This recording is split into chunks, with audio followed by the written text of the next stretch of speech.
la Santa Misa. Es el regalo más grande que Dios nos puede dar.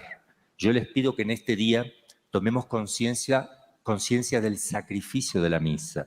Sobre el altar, miren qué belleza, qué hermoso, se va a realizar algo invisible, pero que tal vez ustedes, a lo mejor nadie les ha enseñado. Sobre el altar se va a sacrificar Cristo como la primera vez en el Monte Calvario. Pero no va a derramar sangre física y no lo vamos a ver, pero va a sufrir y va a ofrecer a Dios Padre su cuerpo como víctima, como cordero. Todo eso va sucediendo mientras nosotros no nos damos cuenta, pero si lo creemos por la fe, eso es lo que va a suceder en el momento de la Santa Misa. Entonces tomemos conciencia, el sacerdote entra en procesión porque es que va caminando al Calvario. El altar representa el Calvario, el sacerdote besa el altar, que además representa a Cristo sepultado, y el monte Calvario. Por eso que se suben gradas, porque es un monte, se sube hacia arriba. El sacerdote comienza con la liturgia de la palabra. Primero pedimos perdón haciendo un acto de contrición porque hay que lavarse los pies, pero no bañarse, porque si uno está limpio no se necesita bañar, dice Jesús a Pedro, que significa que para comulgar tienes que estar en gracia de Dios, bañado. Pero igual hay que lavarse los pies porque el pequeño polvo que se nos pegó, incluso hasta venir a la misa, que son pequeños pecados, actos de impaciencia por el tráfico, como me pasó a mí, y cositas así, hay que volver aquí a decir, yo confieso. Entonces nos preparamos porque la Eucaristía no se la puede recibir de cualquier manera. Y luego se lee la palabra, se explica. En los domingos se reza el credo diciendo, creo en lo que he leído aquí en la palabra. Y comienza la liturgia de la Eucaristía, donde el sacerdote está preparando el monte Calvario. Sobre el altar se va a ofrecer el pan y el vino primero, que se van a convertir en el cuerpo y la sangre. Cuando el sacerdote toma el cáliz para echar el vino, echa unas gotitas de agua. Esas gotitas de agua simbolizan la humanidad de Jesús mezclada, unida a la divinidad que representa el vino. El vino es la divinidad, las gotas de agua, la humanidad de Cristo. Y también las gotitas representan a nosotros, que somos como gotitas de agua que se unen a la divinidad también, que es nos unimos a Dios, la unión de la naturaleza divina y humana. Cuando el sacerdote va a realizar la consagración, ¿qué va a suceder? El sacerdote va a consagrar el pan en el cuerpo de Cristo por un lado. Y por otro, el vino en su sangre. ¿Qué logré hacer? ¿Qué pasa si yo separo la sangre toda de ustedes del cuerpo? ¿Qué les va a pasar? Se mueren. Ahí, cuando el sacerdote consagra el cuerpo por un lado y la sangre por otra, está sucediendo la muerte mística de Cristo en el altar. Ustedes presten atención, el sacerdote levanta primero el cuerpo para ser adorado. Por eso lo deja un ratito para que ustedes en silencio adoren a quien van a comulgar después. Luego se levanta también el cáliz, pero queda separado. Se produce la muerte mística, el Padre recibe de vuelta todos los sufrimientos de Cristo y hay un acto de adoración, reparación, acción de gracias y petición infinita al Padre. Y toda la sangre que Cristo está derramando cae sobre cada uno de los presentes en la Santa Misa para ser bañados por la sangre del Cordero. Por eso cuando uno falta a misa los domingos, es un pecado grave, porque Él está muriendo por ti, y tú no te has manchado con la sangre de Cristo, no has estado al pie del Calvario para que la sangre de Cristo te empape, te limpie y te salve. Porque la sangre de Cristo salva al hombre. ¿Por qué? ¿Se acuerdan en Egipto que se tenían que pintar los dinteles de la puerta con la sangre del Cordero para ser salvos? Porque iba a pasar el ángel exterminador a exterminar a todos, menos el que tenía allí la marquita con la sangre del Cordero. Luego el sacerdote, cuando dice desen la paz, ustedes no se tienen que dar la paz solo al que está al lado, nada más, no hagan ruido. Solo la paz esté contigo y con tu espíritu. No es un saludo humano, es algo misterioso donde yo le doy la paz a todos los seres del mundo a través de una persona, o la del otro, o dos, pero no tienen que moverse. Adiós, hola, porque el Padre, ¿qué está haciendo ahí? El sacerdote está haciendo algo maravilloso que nadie ve porque se están distrayendo. El sacerdote toma la hostia, la parte por la mitad que es el cuerpo de Cristo, corta un pedacito y lo deja caer adentro del cáliz. ¿Qué pasó ahí? ¿Se unió qué cosa? El cuerpo con la sangre. Está simbolizando la resurrección de Cristo. ¿Y por qué? Porque vamos a comulgar a Cristo glorificado, resucitado. Luego les quiero pedir, cuando vayan a comulgar, muchísimo amor. Quiero que no se apuren, que vayan con piedad. Es el momento del encuentro, ¿ya? Se ha hecho algunos experimentos científicos en probetas, que lamentablemente se hacen en probetas y eso es pecado, porque es manipulación genética, ¿verdad? Pero pusieron una cámara con un telescopio electrónico de alta gama para que se vea el momento donde un espermatozoide entra dentro del óvulo. ¿Y qué se vio? Una explosión de fuego, como si fueran de todos colores, una energía impresionante, porque en ese momento, aunque el hombre esté haciendo manipulación y haga cosas malas, Dios siempre se compromete y donde hay materia dispuesta, es decir, donde un espermatozoide ingresa en un óvulo que sea apto para la fecundación, en ese momento, en ese instante, Dios envía el alma creada en el instante, no de antes, en el instante creada, y tenemos ahí una persona humana, cuerpo y alma. El alma aparece en el momento de la unión. Entonces, esa explosión, dicen los científicos que si uno agrandara la potencia a nivel natural, tendría un poder más fuerte que la bomba atómica. Para que vean ustedes las maravillas de las cosas de Dios, lo que significa lo que está reservado al amor humano. Lamentablemente está sacado del contexto y llevado a una probeta. Eso es un pecado gravísimo. Pero lo que quiero mostrarles es que en la naturaleza se ocultan cosas maravillosas y la unión que uno tiene con la Eucaristía cuando la viene a comulgar, no vemos nada, pero en el orden espiritual tiene que suceder una explosión mucho más maravillosa, más poderosa, porque la unión entre Cristo, Eucaristía, mi Dios y Señor, cuerpo, sangre, alma y divinidad de nuestro Señor con la criatura humana, es un desposorio de Cristo esposo con cada uno de ustedes, esposas de Cristo. Cristo se desposa con el alma de una manera particular y a través del sacramento de la Eucaristía, cuando uno lo recibe en su boca, tiene que haber una explosión enorme de amor, de belleza. De parte de Dios esa explosión es infinita, de parte tuya lo limitas.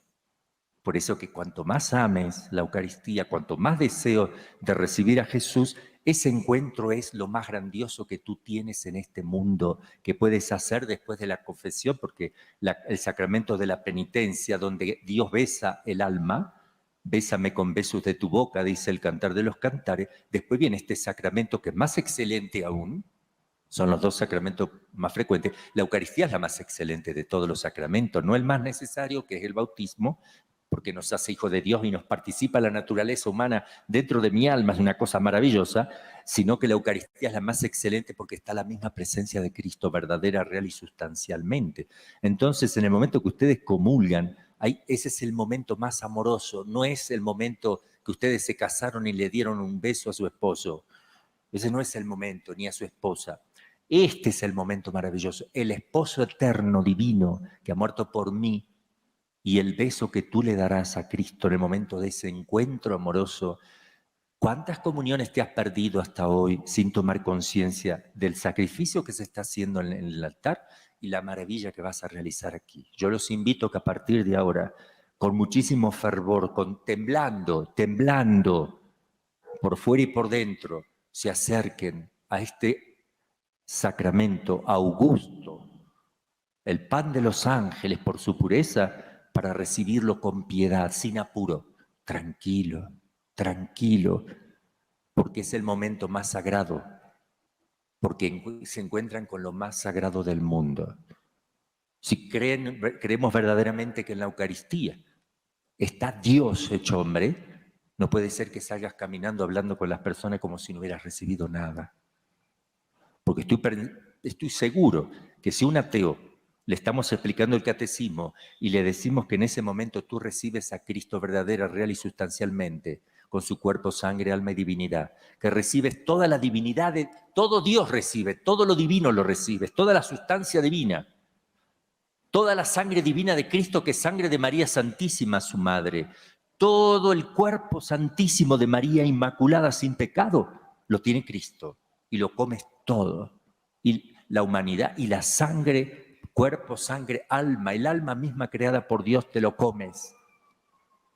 ¿Cómo puede ser que salgas o te pongas a codear con el de al lado o te distraigas pensando lo que tiene? No, el ateo que está mirando, que yo le estoy explicando lo que va a recibir, dice, yo quiero ver cómo hacen ustedes. Y se pusiera a mirar ahí y dice, parece que la gente dice que está ahí, pero no creo que lo crea, porque mira, se va y se van a su... Nadie dio gracias. ¿Qué es esto? Esto es una falta de respeto al delirio de amor de Dios, que ha querido prolongar su encarnación del Verbo en la historia a través del sacramento de la Eucaristía, que es presencia viva y real. ¿Cómo puedo yo recibir así a Jesús? ¿De verdad creo lo que estoy diciendo? Si de verdad lo crees, ni te animarías a acercarte al Santísimo Sacramento. De tanta reverencia que deberíamos tener. Pero Él, que te viene a lavar los pies, quiere que tú lo comulgues. Bien, solo para que comulguemos de ahora en adelante un poquito mejor. Estamos celebrando Santa Edith Stein, esta mártir. Y por eso el rojo, porque cuando tú te bautizas, firmas un contrato, lo firman tus padrinos. En el contrato del cristianismo está que tú tienes que entregar tu sangre a Cristo. Cristo la ha dado por ti, tú firmas que tú también la darás por Él, como Él lo pida. Física, si te llama al martirio, físicamente. Y si no, mística o espiritualmente, haciendo que tu corazón se inmole día a día hasta llegar al martirio, el último instante de tu vida cuando te llame Dios. Entonces, es un contrato. Quien huye de la cruz, huye también de esa posibilidad de morir por Jesús.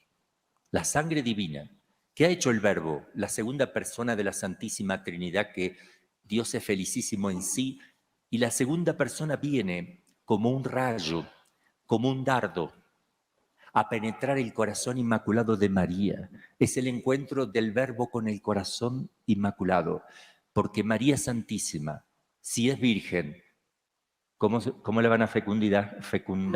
Si es virgen. Antes, durante y después. Siendo virgen, ¿qué hace? ¿Por dónde la fecundan a María Santísima milagrosamente? ¿Por dónde va a entrar? ¿Por el ojo, el Verbo, por la oreja, por el dedo? Entra por el lugar más noble de un ser. Por el corazón inmaculado ingresa toda la virtud del Altísimo.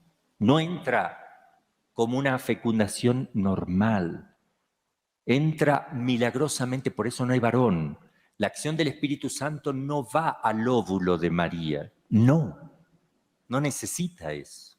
La acción del Espíritu Santo, que es la santidad misma de Dios, que se va a meter en la esencia de María, en la llena de gracia, porque la gracia de Dios radica en la esencia del alma, no en una pancita. Desde la esencia del alma se activa todo el ser de María y su óvulo milagrosamente comienza la fecundación. Desde el alma de María, desde el ser mismo. Por eso que el Verbo va a tomar de María todo el ser humano de Cristo. Por tanto, se va a hacer el Verbo otra María, versión masculina, porque no tiene papá.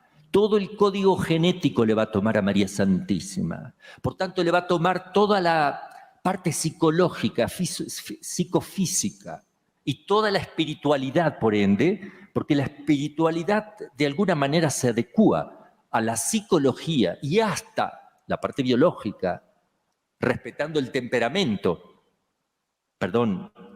los temperamentos de una persona, también. Por tanto, cuando María veía a Jesús, o cualquiera decía, pero esta es su madre, obvio. No se parece en nada a San José, ¿no?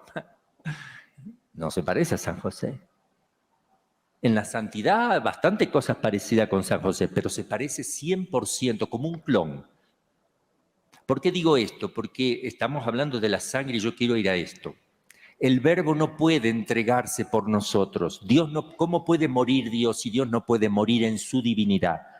Pero el que muera por nosotros, porque el pecado nuestro toca lo infinito, porque Dios es infinito. Mi ofensa es infinita, porque toca al infinito.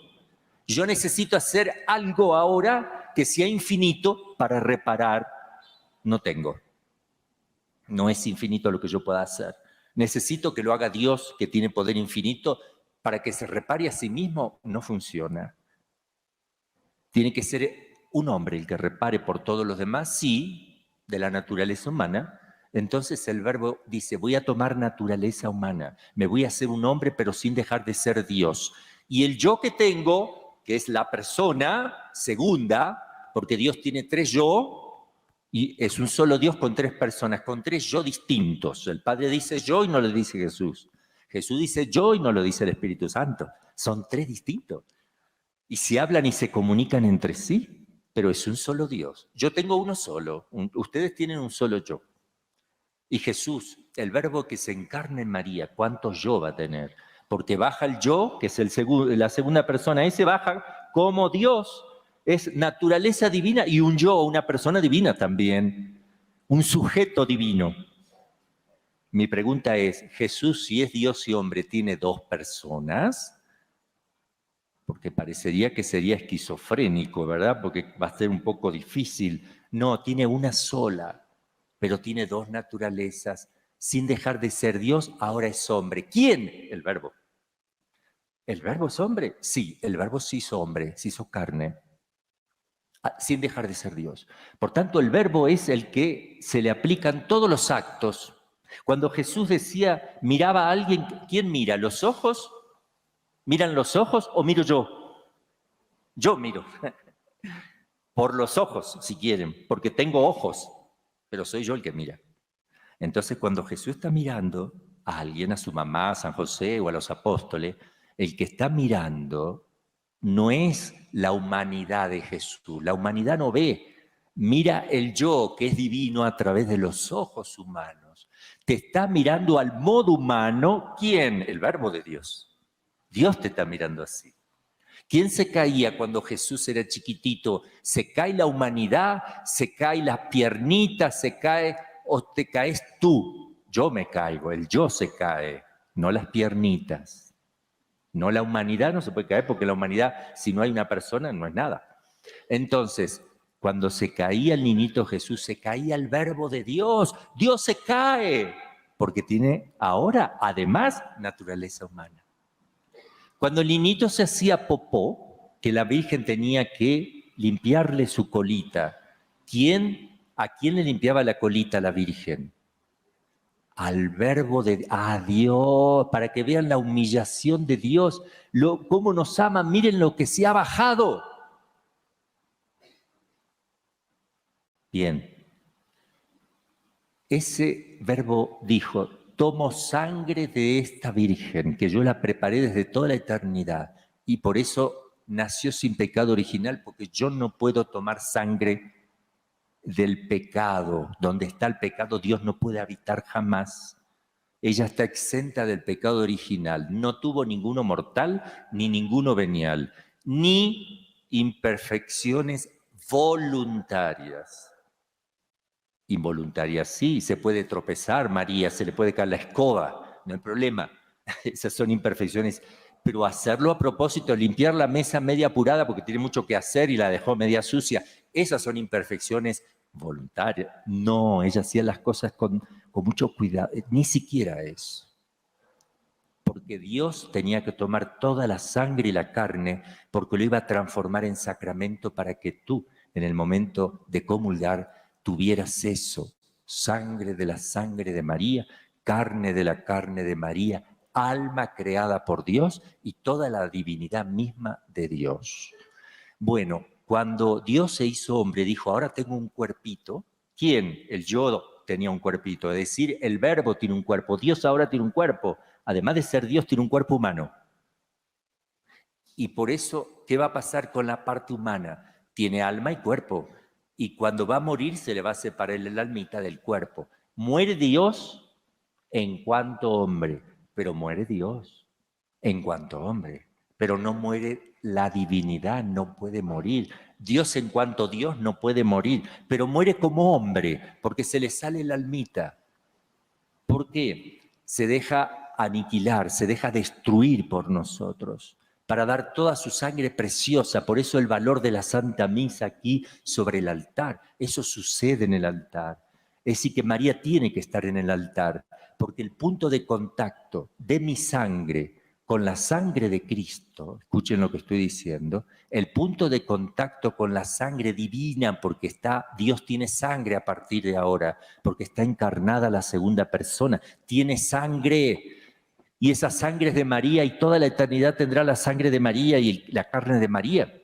Pero ¿dónde yo puedo unir mi sangre a la de Cristo? En el corazón inmaculado de María, donde se gestó el Verbo. Ahí encuentro la sangre de María, porque es la sangre misma de Cristo. Miren la importancia de consagrarse al corazón inmaculado de María. En estos tiempos de batalla, el demonio nos está declarando la guerra. Si ustedes observan a nivel mundial, la parte moral está quebradísima.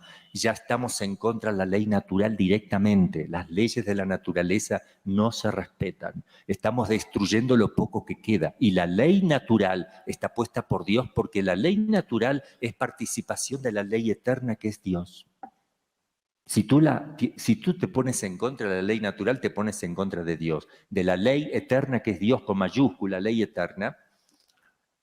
Y entonces estamos convirtiéndonos en monstruos, porque ni siquiera los animalitos, ni las plantas van en contra de la ley natural. Ni el planeta Tierra, que es ciego y no tiene vida, no va contra la ley natural. Somos nosotros los que estamos yendo contra la ley natural en la parte moral, donde uno dice si va a ser varón, si va a ser mujer, donde entra la homosexualidad, el lesbianismo y todas estas cosas, y te hacen creer que eso es bueno porque Dios lo ama. Dios ama la homosexualidad. Sí, Dios ama al homosexual.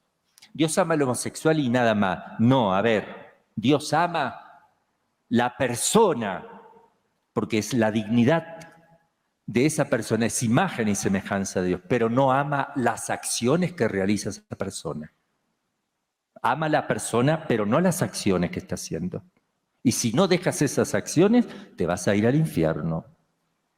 Y el mejor acto de amor hacia estas personas necesitadas, de parte nuestra, el mejor acto de misericordia es ayudarlas de verdad. Porque si los dejamos en su pecado, morirán en su pecado y nosotros también seremos condenados por irresponsables, porque dejamos que nuestros hijos se condenen en el infierno, porque tenemos miedo de violentarlos, de decirles la verdad. Y Cristo nunca tuvo miedo de decir la verdad, ni tuvo miedo de darla por la verdad, de dar su sangre por la verdad. ¿Y qué es el mártir? El que da la sangre por la verdad. Cristo es la verdad, yo soy el camino, la verdad y la vida. Si tú dices que quieres ser mártir y quisieras dar la vida por Cristo y dejas que un hermano se muera en pecado mortal porque te da lástima y porque te cambiaron la cabeza, el espíritu del mundo se metió en tu corazón, te invadió el demonio y te hace dar vuelta todas las cosas. El aborto es un feto, nada más, es un feto. Pero si tú matas a los cachorros de una perra y los pisoteas y los despedazas con tus pies, te van a poner preso la Sociedad Protectora de Animales porque estás haciendo una aberración. ¿Y eso no son fetos? ¿Qué son fetos? Eso es una mentira. Feto se dice para que uno entienda que no son personas. Es persona desde el momento mismo de la concepción. Hay un alma creada. Eso nos enseña la fe, pero la ciencia también lo establece. Lo saben los científicos. porque no puede tener animación lo que no tiene ánima. No tiene ánima, por tanto no está animado. Ese espermatozoide y ese óvulo, si no tiene el alma, no tiene animación, no va a prosperar, no se fecunda. Por eso la persona está más en el alma que en el cuerpo. La persona es todo, alma y cuerpo, pero está más en el alma, sustancialmente en el alma y accidentalmente en el cuerpo. De tal manera que cuando el cuerpito mío, el alma se sale de mi cuerpo en la muerte, salgo yo. Yo no me quedo en el cuerpo, salgo yo. ¿Qué? El alma, obvio. Livianita, ágil, llena de luz, no precisan explicarme nada, no se me apagó la luz. Y veo mi cuerpito y rindo cuenta a Dios y sé dónde tengo que ir. Pero la persona que empezó en la concepción es la que se sale ahora, el almita, esa sale. Dios la creó en el momento de la concepción, ahora sale en la muerte y se va a juntar de vuelta con el cuerpo glorificado al fin de los tiempos. Ya un cuerpo glorificado, espiritualizado, perfectísimo, adaptado al movimiento del alma, sutil, rápido, ágil. Bueno, ya es otro tema. Pero ahí el alma, si no está, no hay vida. Si no hay vida, no tenemos nada. Para que viva, tiene que estar el alma. Por tanto, hay persona. Si está el alma, hay persona. No es feto. Se le puede llamar feto, porque se le llama feto para distinguir, pero no para mentir. Yo puedo llamarle feto y decir a qué le llamo feto, pero no para mentir como si fuera una cosa, un puñado de células. Mentira.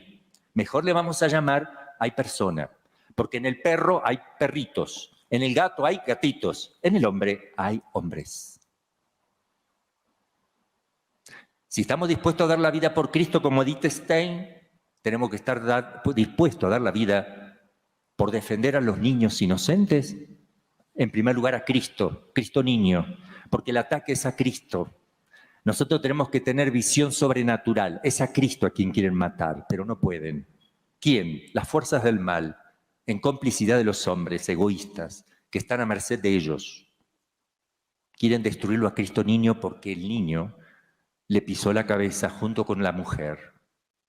Y la mujer ya está siendo destruida, y por tanto la familia entera. Y como decía Sor Lucía de Fátima, que los últimos ataques antes que venga Jesús será contra la familia. Y piensen qué es contra la familia. El niño, la mamá y el papá, que es tan tonto a veces, no siempre, pero es tan idiota, que la esposa va y mata a su propio hijo y él no le dice nada.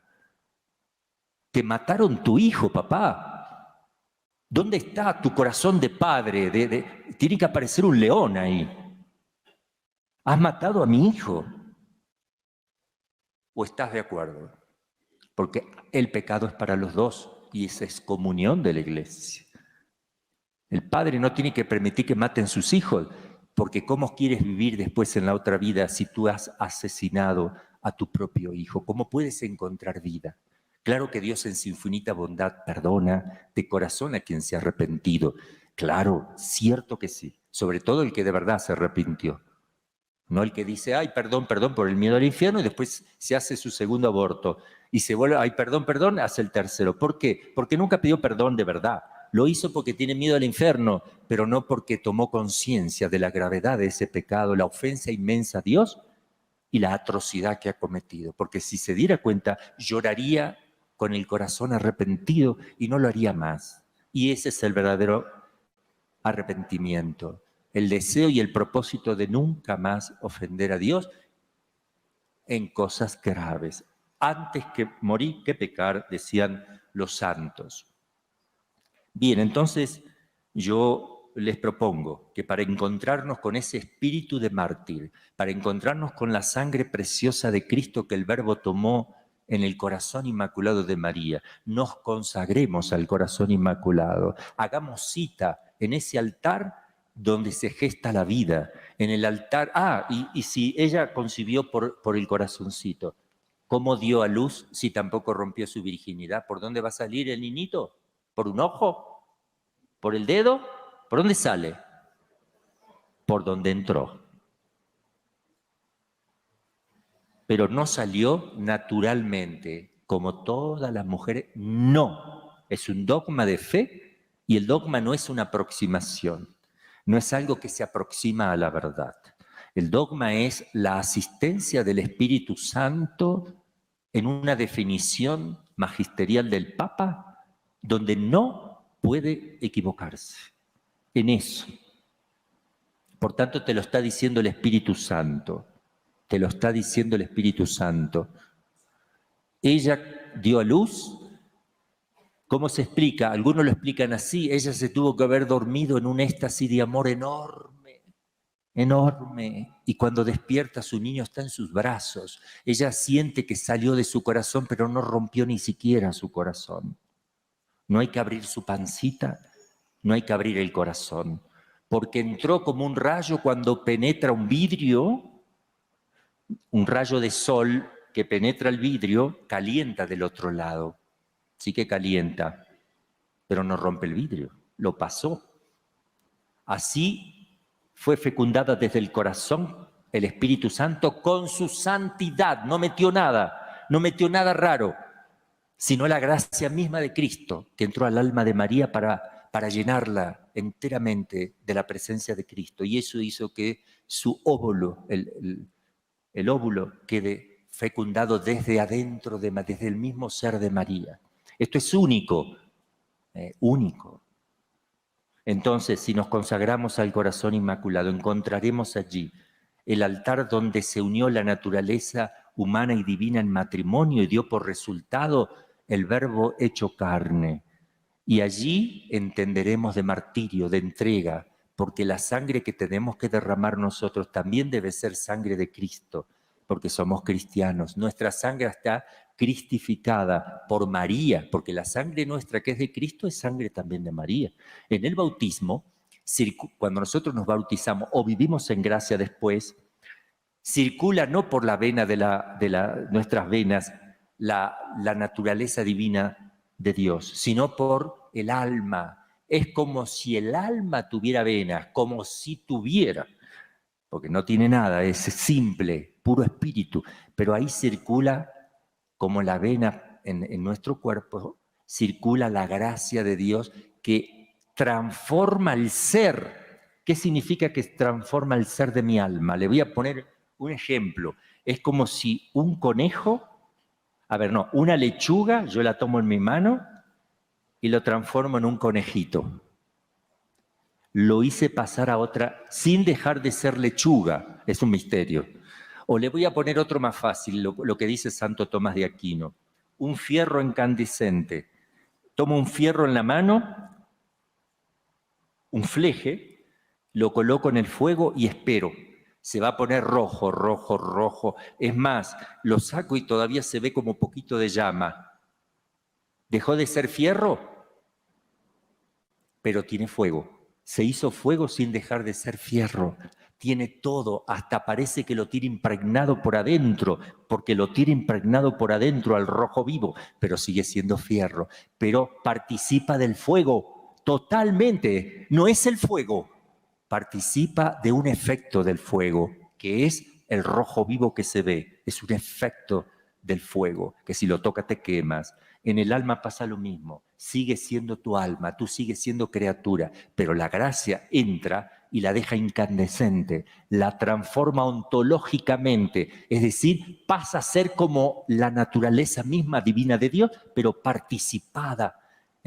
Sigue siendo tú, pero participas de la divinidad y eso no se te quita. Y si te mueres en ese estado, te vas al cielo por toda la eternidad. Y si te mueres sin que esté incandescente tu alma, te condenas para toda la eternidad. Eso es la gracia de Dios. Pidamos a la Virgen Madre en esta misa que nos haga entender el misterio del martirio de Cristo, de todos los santos, la necesidad de dar la vida por Cristo, pero desde el corazón inmaculado de María, preparemos la gran batalla. Ella dice, al final mi inmaculado corazón triunfará. Hay una crisis moral, crisis bélica, a punto de estallar, no digo la tercera guerra porque no sé qué número debemos llevar ya, pero que puede haber una guerra nuclear. Estamos así al filo, entre Rusia y la OTAN, más que Rusia y Ucrania, al filo. Y Corea del Norte y China, ahí al borde. Estamos al borde de una crisis económica mundial, de una quiebre económico mundial. Estamos en crisis con enfermedades y cosas que están haciendo experimentos como el de la pandemia. Ya se va a romper algún laboratorio, estamos en cualquier momento, se desparraman los virus porque están haciendo bombas bacteriológicas también. ¿Me entiendes? Tiran eso y después tenemos que pagar, todo el mundo paga. Estábamos al borde de muchas cosas muy peligrosas en este momento, de crisis política, de nuevo se están como acomodando las políticas a nivel internacional, un nuevo mundo, una nueva era, pero espantosa, porque es una nueva era sin Dios. La ONU dijo que va a exigir a todas las religiones del mundo que saquen de la Biblia todo lo que entorpezca la decisión de ellos. Por tanto, si en la Biblia dice que el homosexual no puede heredar la vida eterna, hay que sacar eso. Porque ahora el Dios es la ONU. Imagínense unos viejos gordos que están viviendo de arriba y lo único que hacen es perder el tiempo, porque es todo político. Eso nos quieren decir que ellos han muerto por nosotros. Ellos no han muerto por nosotros, ni siquiera nos conocen. Por eso estamos en momentos difíciles, pero al final el corazón inmaculado triunfará. Cuando parezca que ya no se puede más, ahí aparecerá ella. Por eso hay que consagrarse al corazón inmaculado. Que así sea.